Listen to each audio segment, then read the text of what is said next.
Bonjour, soyez les bienvenus pour cette nouvelle vidéo. Aujourd'hui, je me propose d'aborder un sujet qui reste à mes yeux essentiel, celui de la culture d'entreprise. C'est le sujet qui devrait préoccuper chacun d'entre nous avant de rejoindre un réseau, une agence, mais également chaque fin d'année au moment de faire le bilan. Bilan financier, bien sûr, mais plus généralement celui du cadre de notre activité. Comment je me sens? Ai-je progressé professionnellement, mais également sur le plan personnel? Quelles sont les perspectives pour moi? Suis-je en accord avec mes valeurs? Allez, c'est tout de suite après ça.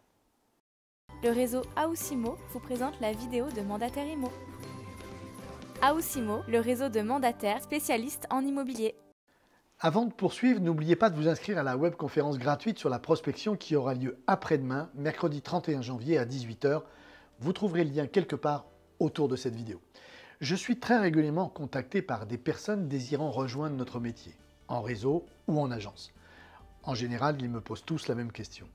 Dominique, quel est à votre avis le meilleur réseau ou la meilleure enseigne pour réussir?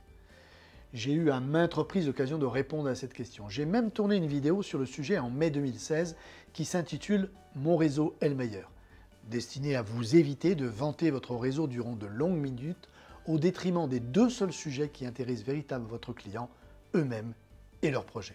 La vidéo d'aujourd'hui servira donc désormais à toutes les personnes qui me poseront la question du choix d'un réseau, qu'il s'agisse de ceux qui désirent rejoindre notre profession, mais également les nombreux indécis qui veulent changer d'enseigne et qui hésitent devant la multitude d'offres disponibles aujourd'hui sur le marché. Alors je ne sais pas si l'enseigne ou le réseau auquel vous vous intéressez ou celui auquel vous appartenez en ce moment est le meilleur, et ce n'est pas à Mandataire Immo d'en juger.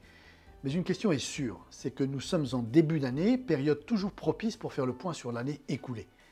Au milieu de toutes les questions habituelles sur l'analyse de nos résultats, l'atteinte ou non des objectifs que nous nous étions fixés, il est une question à ne pas négliger. L'enseigne ou le réseau avec lequel je collabore aujourd'hui me convient-il? M'apporte-t-il tout ce dont j'ai besoin? Les valeurs qu'il inspire et mes propres valeurs sont-elles en accord? Question on ne peut plus légitime et importante pour nous, indépendants. Question que de nombreux salariés préfèrent éviter de se poser au risque de découvrir qu'ils auraient intérêt à changer d'entreprise et s'apercevoir au final qu'ils n'en ont ni la possibilité ni les moyens. Heureusement, nous avons le choix. C'est d'ailleurs lorsque l'on vous pose la question l'une des raisons pour lesquelles vous êtes aussi nombreux à avoir choisi cette profession et ce modèle économique. Je vais donc vous parler de culture d'entreprise, car c'est bien de cela dont il s'agit. Pour se sentir bien au sein d'un groupe de personnes, d'une entreprise, d'un réseau ou d'une enseigne, la seule chose qui importe, c'est bien sa culture d'entreprise. Un joli slogan, la culture d'entreprise, vous ne trouvez pas? Mais qu'est-ce que la culture d'entreprise exactement? Comment puis-je l'appréhender, la définir, m'y raccorder ou pas? Une fois encore, ce qui suit n'est que ma vision personnelle du terme culture d'entreprise et la définition que j'en donne. À mon avis, très galvaudé, c'est un terme utilisé par beaucoup dans le but de créer un point d'ancrage et laisser entrevoir une image fédératrice, bien souvent illusoire. Pour moi, la véritable culture d'entreprise, lorsqu'elle existe, n'est pas quelque chose qui s'impose, mais plutôt quelque chose qui part d'une simple impulsion pour se développer seul ensuite. Pour être plus clair, je vous propose d'associer l'image de la culture d'entreprise à celle de la culture agricole. Dans cet esprit, discernons tout d'abord la culture d'entreprise intensive de la culture d'entreprise bio. La première est issue d'une politique planifiée, souvent établie et imposée par ses dirigeants, avec pour principal objectif une augmentation de la rentabilité. A l'inverse, la culture bio d'entreprise est issue d'abord de valeurs réelles et profondes, de la volonté sincère de ses dirigeants de la laisser se développer sans engrais, c'est-à-dire sans interventionnisme. Pour moi, la véritable culture d'entreprise ne doit pas venir des déclarations d'un dirigeant relayé par une armée de petits soldats à sa solde.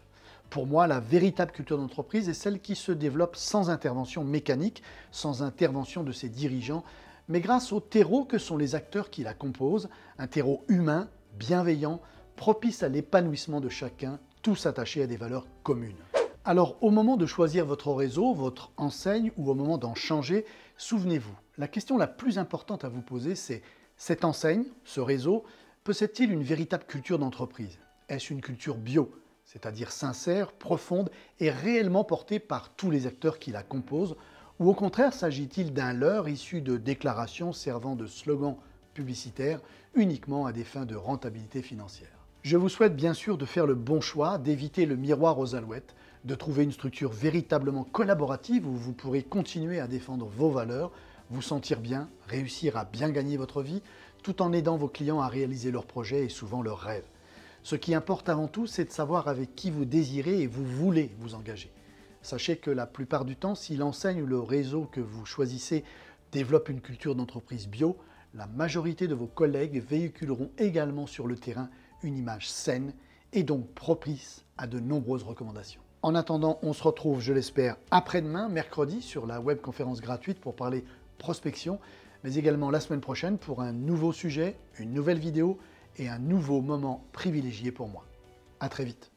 Aoussimo, le seul réseau collaboratif, vous a présenté votre vidéo www.aus-imo.com.